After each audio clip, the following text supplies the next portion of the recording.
Me llamo Lidia Martín y desde hace 20 años soy psicóloga, escritora y conferenciante.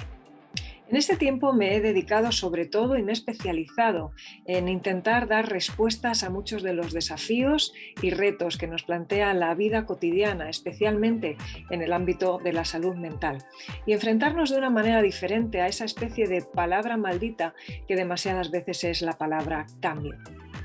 En El mundo con otros ojos, este espacio que ahora también es tuyo, espero que te encuentres cómodo, que puedas disfrutar de escuchar de muy diferentes temas con diferentes voces y sensibilidades, a veces desde lo humano, desde lo profesional o científico, también desde lo espiritual, porque las personas somos un todo que no deberíamos simplemente compartimentar.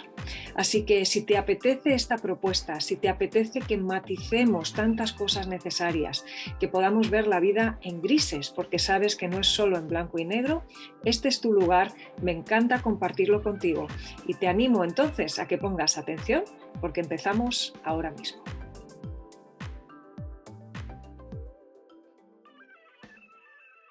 Bienvenidos al episodio número 24 del Mundo con otros ojos. Hoy nos preguntamos, ¿cómo sé si algo es un trauma? Seguro has escuchado o has utilizado esta palabra más de una vez y nos movemos entre dos extremos. Uno es el miedo a llamar trauma a algo que no lo es, pero otro con el que nos enfrentamos muchas veces los terapeutas es con la realidad de que hay cosas que deberían ser llamadas trauma y sin embargo por ese miedo no se las denomina por ese nombre y por tanto no se abordan como tales. Así que suelo hacer esto, ya lo sabes, ese ejercicio de empezar por el final y te diré que trauma en primer lugar es toda experiencia que nos impacta de una manera negativa, marcando un antes y un después radical en nuestra vida. Eso es el concepto de trauma, esa es la conclusión. Así, fijándome en esos elementos, voy a poder darme cuenta de si algo es considerado o no un trauma. Pero quiero darte, como sabes que suelo hacer, una nueva visión sobre el asunto y es justo esto que te adelantaba. Hay excesos y defectos en ese asunto en el que no deberíamos caer. Por supuesto, no todo es un trauma, no todo puede ser denominado trauma, pero cometeremos un grave error también. Si ignorando la posibilidad de que algunas cosas lo sean, incluso aunque no pensáramos que fueran tales, sí que lo están siendo y sin embargo no le estamos llamando por su nombre. Como sabes, en otros momentos hemos estado hablando de lo importante que es ponerle rostro al problema, llamar a las cosas por su nombre, incluso aunque nos resulte desagradable, molesto o demasiado impactante. Claro, normalmente cuando utilizamos la palabra trauma, generalmente se nos viene a la palabra también o el calificativo traumatizado. Y a nadie le gusta pensar que ha sido traumatizado o que está traumatizado por alguien o por algo. Sin embargo, necesitamos, como digo, ponerle rostro al problema y es justo lo que quiero hacer en estos próximos minutos. Quiero contarte que, por ejemplo, entre esos ejemplos que te mencionaba en los que todo el mundo tiene claro que podemos estar frente a un trauma, pues por ejemplo están situaciones como un abuso sexual, claramente marca un antes y un después, es un evento negativo, impactante hacia la persona que resulta en un golpe profundo, ya no solamente físico, sino también emocional, incluso espiritual, en tantas ocasiones, psicológicamente la persona queda marcada y eso toca su presente y su futuro. Ahí no tenemos ninguna duda, ¿no?, de que un abuso sexual sería algo que podemos considerar traumático. Un accidente de coche, por ejemplo, tres cuartos de lo mismo. La persona ha sufrido ese accidente, ha visto peligrar su integridad física, su vida, y entonces, siendo superviviente de esa situación, no podemos negar que es un impacto muy fuerte en términos negativos que ha comprometido su integridad, su vida y que marca un antes y un después de cara a lo que esa persona vive a presente y a futuro. Pues parece que se cumple perfectamente la definición. Ahora, fíjate que nos encontramos en dos situaciones añadidas a esta. Una es que hay personas que viven una situación de este tipo, pero sin embargo no padecen quedar traumatizadas de por vida, es decir, lo superan con márgenes de maniobra bastante importantes, son lo que llamamos perfiles resilientes de personalidad y son capaces de reconocer que aquello lo vivieron, que efectivamente fue un impacto enorme, no lo han negado, no lo han reprimido, lo han abordado, pero no les ha marcado de por vida en un sentido negativo en términos de no poder avanzar o no poder tener una psicología saludable. Así que hay personas que incluso atravesando situaciones dramáticas no se sienten traumatizadas en el sentido de marcadas de por vida. Se habrá generado un cierto condicionamiento, como hablaremos después, pero no se han sentido traumatizados. Sin embargo, hay personas que incluso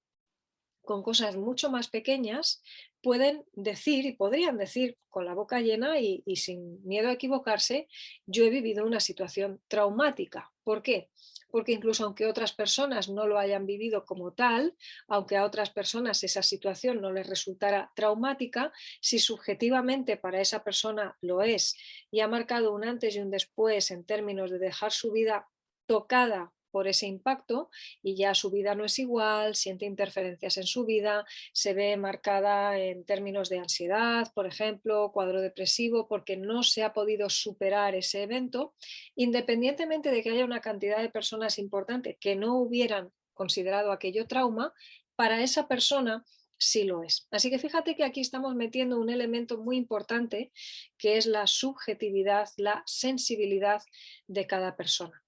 Eso no significa, por supuesto, que ahora tenemos que usar la palabra trauma para todo. Tenemos que ser muy honestos y muy cuidadosos con esto, porque además en una época como la nuestra, en la que hay una tendencia generalizada al victimismo y que mucha gente rápidamente se autoatribuye esa posición de víctima no responsabilizándose de otras cosas, pues sería muy fácil, ¿no? Caer en la trampa de, pues todo es un trauma, yo soy traumatizado de mis propias situaciones y por tanto, pues nadie tiene nada que decirme respecto a nada, ¿no? Evidentemente no vamos a caer en eso, no es lo que estamos promoviendo aquí, pero qué importante es, teniendo en cuenta la sensibilidad de cada cual, que incluso los propios terapeutas, ¿no? Nos recordemos que precisamente por esa sensibilidad hay situaciones que para otras personas no son traumáticas, pero para ese paciente pueden estar siéndolo. Qué importante es también para la familia pues, poderles explicar esto y qué importante también darle el valor de víctima a quien sí, efectivamente y de manera inapelable vivió una situación traumática, porque ahí también se producen muchos problemas y creo que también muchas negligencias. ¿Cuántas veces, por ejemplo, en el ámbito del abuso sexual, se ha condenado a la víctima cuando es víctima precisamente, ¿no? Y en vez de hablar en términos de trauma y en vez de asumir lo que significa, por ejemplo, para esa mujer o para ese niño que ha sido abusado esa situación de agresión, pues no le llamamos por el nombre que tiene, agresión, no le llamamos por el impacto psicológico que genera, que es el de trauma, y más bien pues le vamos quitando hierro al asunto como si aquello no tuviera el peso específico que tiene. Hay pocas cosas tan graves para una víctima de algo traumático como quitarle hierro al asunto. No es algo saludable, no se trata tampoco de estar echando leña al fuego, pero toda persona que ha vivido un impacto traumático necesita que se le reconozca que esa libertad de vivirlo así y de tratarlo como tal es legítima. Necesita que se le reconozca que ha vivido aquello. No significa que vamos a estar enfangados constantemente rebozándonos en esos lodos, por supuesto que no, y la persona tiene que reconocer soy víctima, pero puedo escoger no vivir como víctima y es lo que tenemos que intentar cuando se vive un trauma, pero no caigamos en el error de para quitarle hierro, para que un trauma no parezca un trauma y así a ver si se le pasa, ignorarlo, no denominarlo por su nombre. Fíjate que en la consulta muchas veces me he encontrado con una reacción de profundo alivio en las personas cuando reconocen en el terapeuta ese gesto de, a la vez, valga la repetición, reconocer lo traumático de su situación. Necesita a la persona que nos hagamos cargo de alguna manera, que nos solidaricemos de aquello, que no solo lo escuchemos, sino que digamos, efectivamente, qué difícil es que hayas tenido que vivir esto, ¿no? Y vamos a decidir cómo salimos de aquí y vamos a procurar movernos hacia adelante, pero qué importante es reconocerle a la persona aquello y ponerle nombre quizá por primera vez, porque muchas veces la persona no le ha puesto nombre, no se ha atrevido a llamarlo trauma, ha sentido que simplemente porque otras personas viven situaciones más difíciles o más complejas que la de él, pues no era bueno denominar aquello de aquella forma y sin embargo qué gran peso se quitan de encima cuando decimos, mira, el que tú le llames trauma a esto, porque lo ha sido para ti, no quita ni chispa de la importancia de lo que otros están viviendo. Para ti era importante que esto no hubiera sucedido Ojalá lo hubiéramos podido evitar, no ha sido así, pero vamos a darnos por lo menos la licencia legítima de llamar a esto por su nombre. Así que es importante en ese sentido que veamos el asunto en su justa dimensión. Trauma, fíjate, tiene que ver con golpe, tiene que ver con impacto. De hecho, no de balde llamamos traumatólogo al médico que se encarga de ver qué ha pasado con los golpes que recibimos, pues una rotura de hueso, una fractura, un esguince, una contusión, un amoratamiento, todos esos traumatismos que en el plano de lo físico, de lo biológico, lo entendemos muy bien lo que significa, tenemos que traerlo al plano de lo emocional. Y claro que sí, que hay cosas en nuestro día a día que nos impactan, ya sea por la fuerza de la situación, ya sea por nuestra sensibilidad, pero siempre se produce ese baile entre esas dos cosas, ¿no? Entre las circunstancias o la situación y entre los recursos que la persona tiene a disposición para hacer frente a aquello. Si la situación se nos hace enorme simplemente por no tener recursos, ahí ya tenemos una circunstancia que explica el por qué esa persona quizá va a denominar aquella situación trauma o será necesario llamarle así para que la persona pueda avanzar. En otras ocasiones, por la misma razón, por ese baile entre esos dos elementos, la situación y los recursos, hay personas que incluso viviendo situaciones muy dramáticas, al tener bastantes recursos se sentirían capaces de afrontarlo y quizá no le llamarían trauma a algo que posiblemente a otra persona le habría destrozado la vida. En cualquiera de los casos,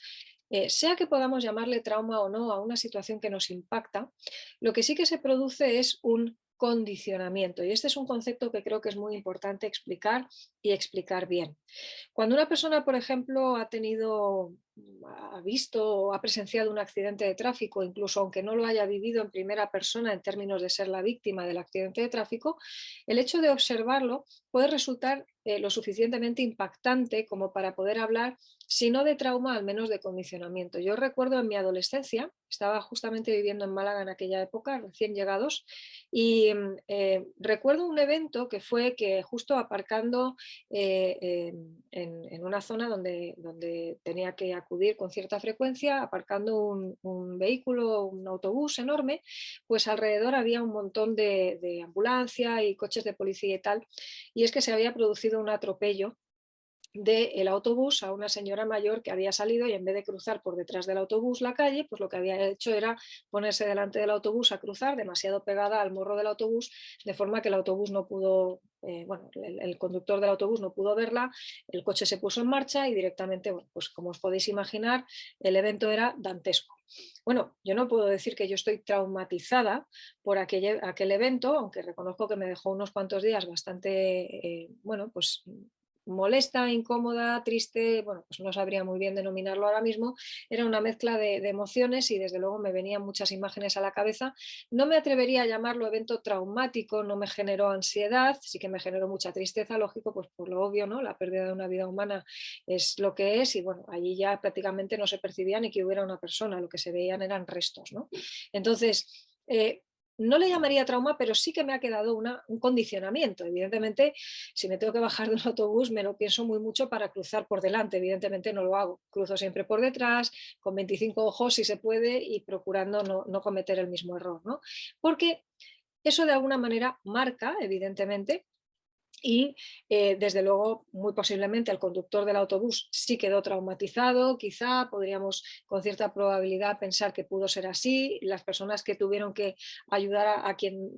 quedó atropellado pues quizá también, y yo que lo vi medio de lejos y casi que medio intuía lo que estaba pasando, pero no lo tuve que observar de primera plana allí a menos de 1 metro de distancia, pues puedo hablar de condicionamiento más que de trauma. Ese condicionamiento es esa sensación interna de haber quedado tocados, como digo, por esa situación y que de ahora en adelante, pues ese condicionamiento marca el cómo voy a vivir situaciones similares. Una persona que ha tenido un accidente de tráfico, pues queda condicionado para conducir, no en el sentido de que no pueda hacerlo, pero va a tener un extra de cuidado, va a procurar siempre en los pasos de cebra o en los semáforos, pues tener extra de cuidado si el evento traumático o condicionante sucedió allí. Si una persona, por ejemplo, ha vivido un incendio, pues durante mucho tiempo el ver incluso una cerilla de lejos o de cerca le puede generar una inquietud importante. ¿Llamarlo trauma o no? Bueno, quizá llamarlo trauma podría ser mucho dependiendo de la situación, pero qué menos que llamarle al menos condicionamiento. Así que no es que el lenguaje lo resuelva todo, pero sí que el lenguaje es un buen vehículo para gestionar las emociones. Y de la misma manera que explicaba que puede aliviarnos el llamar trauma a lo que verdaderamente lo es, también alivia muchísimo llamar condicionamiento como mínimo a aquellas cosas que nos han impactado. Así que muchas veces hay eventos que, aunque no podrían ser tildados como tales de una manera súper objetiva como trauma, porque otras personas no lo llamarían así, al menos de manera funcional sí están actuando de manera traumática y por tanto no podemos perder la sensibilidad a tener en cuenta que es clave cómo subjetivamente la persona lo está viviendo. Así que no me voy a enredar más en mucho más concepto, creo que era importante simplemente poner encima de la mesa la necesidad de saber lo que es un trauma, de no caer ni en los excesos ni en los defectos en los que solemos caer, poder empezar a llamar a las cosas por su nombre y ante la duda, si pensamos que quizás es demasiado, oye, no dejes de llamarlo condicionamiento porque como mínimo eso te va a ayudar también en tu hoja de ruta. Una de las cosas que habrá que hacer es descondicionar el suceso, tendremos que enfrentarnos poquito a poco a la normalidad de ciertas cosas y entonces empezar a habituarnos a lo que sí es correcto, sí es normal, sí es razonable incorporar en nuestra vida, aunque tenga reminiscencias de aquello otro que nos marcó, y poder desensibilizarnos porque puede haber habido una hipersensibilización a aquello que nos condiciona. Así que aunque te parezca un trabalenguas, quédate con la esencia. Vamos a evitar los excesos y defectos y empecemos a llamar por su nombre a los traumas, si es que lo son, y si no, les llamaremos condicionamiento, pero en cualquiera de los casos, llamarles por su nombre es algo que nos va a ayudar a poder seguir funcionando. Espero que te haya gustado este episodio, que lo hayas encontrado útil y te animo a que no te pierdas ninguno de los que están por llegar. Te voy a invitar también a que puedas visitar mi página web www.lidiamartin.com y que te suscribas para estar atento a todas las novedades. Esa es la plataforma desde la que vas a poder acceder a mucho contenido gratuito, mis publicaciones, muchos descargables, también clases, acceso a mis redes sociales. Te animo a que puedas seguirme allí, puedas estar al tanto de todas las cosas nuevas que voy aportándote, que creo son contenido de valor y que luego podrás aplicar a tu vida cotidiana, a tu día a día. Esto es una reunión de expertos, no te olvides. Quizá yo soy experta en comportamiento, ¿de acuerdo? Pero tú eres el verdadero experto en tu vida, el que sabes qué cosas van a convenirte más, qué cosas te van a resultar más útiles. Así que no te pierdas ninguna de ellas y te veo en el próximo episodio del Mundo con otros ojos.